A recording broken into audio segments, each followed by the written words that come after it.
476 CE. The city that ruled the world for 1,000 years falls in a single day.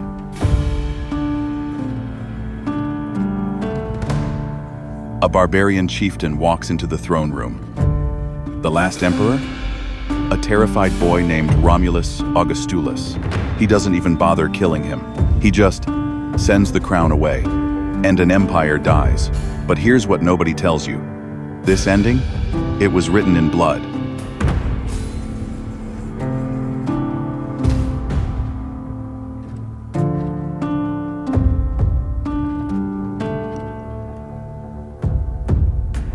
From the very first day Rome was born, April 21st, 753 BCE, two brothers stand on a hill overlooking the Tiber River, Romulus and Remus, twin brothers, sons of a god raised by a wolf, or so the legend goes.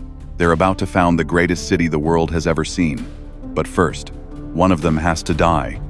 The argument starts over something simple. Who gets to be king? Where should the walls go? It ends with Romulus standing over his brother's body. The first blood spilled on Roman soil. And in that moment, something is born. A city that will be built on ambition, violence, and an unstoppable hunger for power.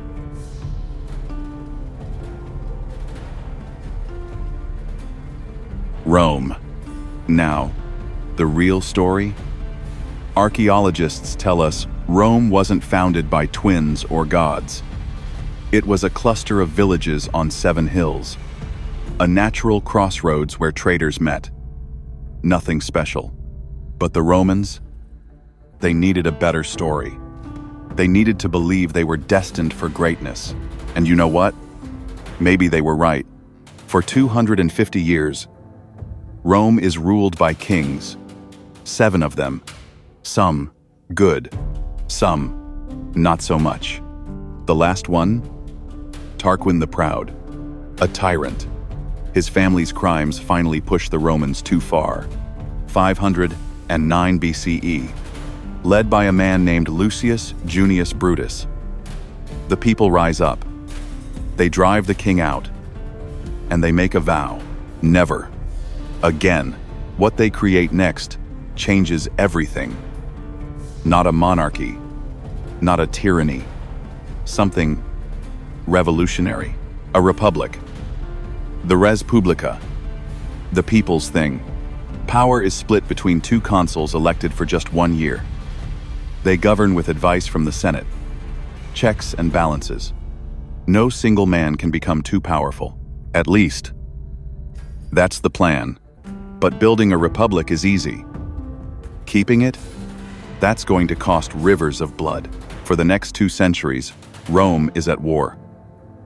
Constantly, the Latins, the Etruscans, tribe after tribe after tribe. By the mid-3rd century BCE, Rome controls the entire Italian peninsula. But that was just the warm-up.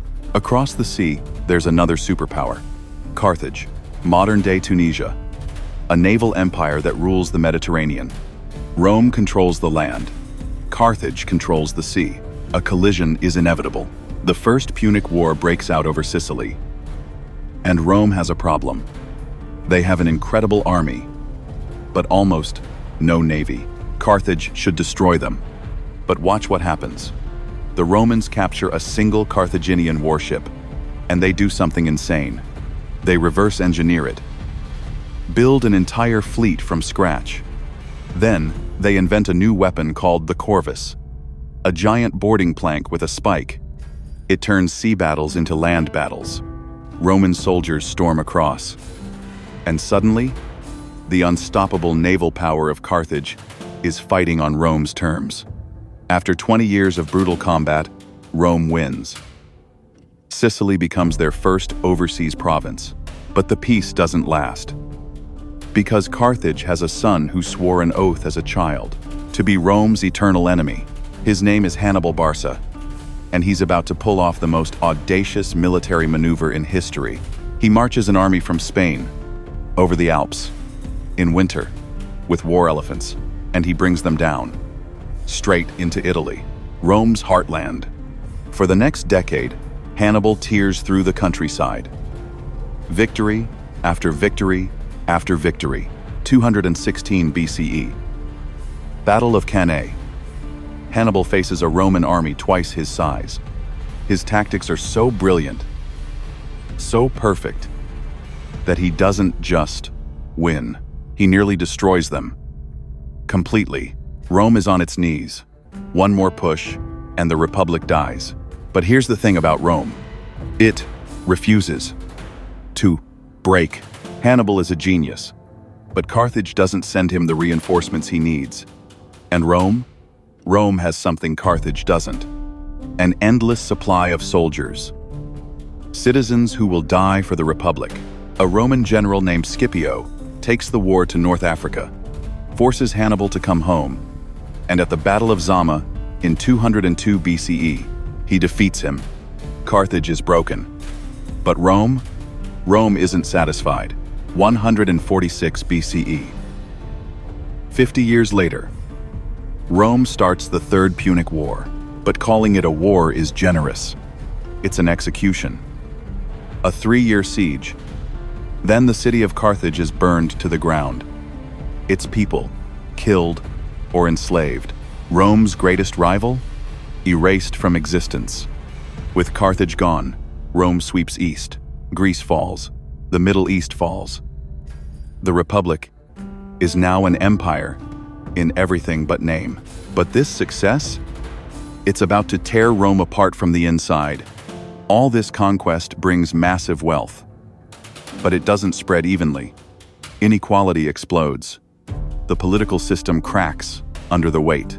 Power shifts from the Senate to ambitious generals with loyal armies. And then comes the man who will shatter everything. Gaius Julius Caesar, brilliant general, master politician, ambition that knows no limits. 60 BCE. Caesar forms an alliance with two powerful men. Crassus, incredibly wealthy. Pompey, famous general. Together, they run Rome. Caesar gets himself appointed governor of Gaul, modern France and Belgium. For 8 years, he wages a brutal campaign, conquers all of Gaul, becomes rich beyond measure. His soldiers worship him. Back in Rome, the Senate grows terrified. 49 BCE. They give him an ultimatum. Disband your army. Come home as a private citizen. Caesar knows it's a trap. It means the end of his career. Probably his life. He stands at a small river, the Rubicon, the legal border of his province. Cross it with his army? That's treason. That's civil war. Obey? That's death. He looks at the water, and he says 4 words, Alea iacta est. The die is cast. He crosses, chases Pompey across the Mediterranean, defeats him. By 45 BCE, Caesar is the undisputed master of Rome. The Senate names him dictator for life. For life. That's the key phrase. March 15th, 44 BCE. The Ides of March. Caesar walks into a Senate meeting. Senators surround him. Led by Brutus and Cassius, they pull out knives, and they stab him 23 times. They call themselves liberators. They think they've saved the Republic. They're catastrophically wrong. Caesar's death triggers 13 more years of civil war. The Republic? It's already dead. It just doesn't know it yet. 2 men fill the vacuum. Mark Antony, Caesar's loyal general. At first, they work together, hunt down the assassins. But once their enemies are gone, the alliance shatters. Octavian controls the west. Antony controls the east. And Antony makes one critical mistake. He falls in love with Cleopatra, Queen of Egypt. Octavian uses it, paints him as a traitor, bewitched by a foreign queen. 31 BCE. Battle of Actium, the final showdown. 4. Octavian's fleet crushes them. Antony and Cleopatra flee to Egypt and take their own lives. At 32 years old, Octavian stands alone, sole ruler of the Roman world. The Republic is dead. But here's the genius move. Octavian knows Romans hate kings. His adoptive father's assassination proved that. So he puts on the greatest performance in political history, 27 BCE. He announces he's restoring the Republic, giving all his powers back to the Senate. It's complete theater. The Senate persuades him to keep his powers, and they give him a new name, Augustus, the revered one. He refuses to be called king or dictator. He's just the first citizen. All real power? In his hands. Augustus becomes the first Roman emperor. His 40-year reign launches 2 centuries of peace. The Pax Romana. He famously boasts, "I found Rome, a city of brick, and left it a city of marble." The emperors who follow expand even further. Claudius conquers Britain. Vespasian builds the Colosseum. The empire stretches from Hadrian's Wall in the north to Mesopotamia in the east. From 96 to 180 CE, the 5 good emperors rule, chosen for ability, not birth. Trajan expands the empire to its absolute largest size. Hadrian builds walls to secure the borders. Roads connect the entire empire. Aqueducts bring fresh water to millions. One currency, one set of laws. Tens of millions of people unified. It must have seemed like Rome would last forever. It wouldn't. 180 CE. The last of the good emperors, Marcus Aurelius, dies. His reign was spent fighting Germanic invasions and a devastating plague. His son, Commodus, takes over. Vain, cruel, incompetent, he's eventually assassinated. And the stability of the last century? Gone. What follows is called the crisis of the 3rd century. 50 years where Rome nearly implodes. Civil wars, foreign invasions, economic collapse, plague, all at once. In that half-century, at least 26 different men claim to be emperor. Almost all of them die violently. While Roman armies fight each other, the frontiers collapse. Goths and Franks pour across the Rhine and Danube. In the east, Persia launches invasions. They even capture a Roman emperor in battle. Unthinkable. But it happened. The currency collapses. Inflation explodes. Parts of the empire break away to form their own states. Rome is dying. 284 CE. An emperor named Diocletian comes to power, and he makes a radical decision. The empire is too big for one man to rule, so he divides it. Eastern and Western Roman Empire. He'll rule the wealthier East. A co-emperor rules the West. He later expands this to 4 rulers total. The Tetrarchy. The system doesn't last. But the split? That becomes permanent. After Diocletian, another strongman emerges. Constantine, the Great. He makes 2 decisions that change the world. First, before a crucial battle, he sees a Christian symbol in the sky. The words, "In this sign you shall conquer." He wins, converts to Christianity. The religion goes from persecuted sect to imperial faith overnight. Second, 330 CE, he moves the capital. From Rome to a rebuilt Greek city, he renames Constantinople. Strategic brilliance, easier to defend, closer to the wealthy eastern provinces. But it shifts the empire's heart eastward. Old Rome? Starting to fade. After Constantine dies, the split becomes permanent. The East, centered on Constantinople, stays rich and stable. The West begins a long, painful decline. The economy fails. Taxes crush people. Emperors are weak puppets. The army fills with barbarian mercenaries who don't care about Rome. And then the Huns arrive. Late 4th century. The Huns, fierce nomads from Asia, push into Europe. Germanic tribes flee before them. Goths, Vandals, waves of them crash across Roman borders. 378 CE, Battle of Adrianople. A Roman army is wiped out by the Goths. Roman invincibility? Shattered. The 5th century is disaster after disaster. Britain abandoned. Gaul overrun. Spain lost. North Africa seized. Then the unthinkable. 410 CE. For the first time in 800 years, the city of Rome itself is sacked by the Visigoths. The Vandals sack it again in 455. The Eternal City is no longer safe, which brings us back to where we started, 476 CE. A Germanic chieftain named Odoacer walks into the throne room.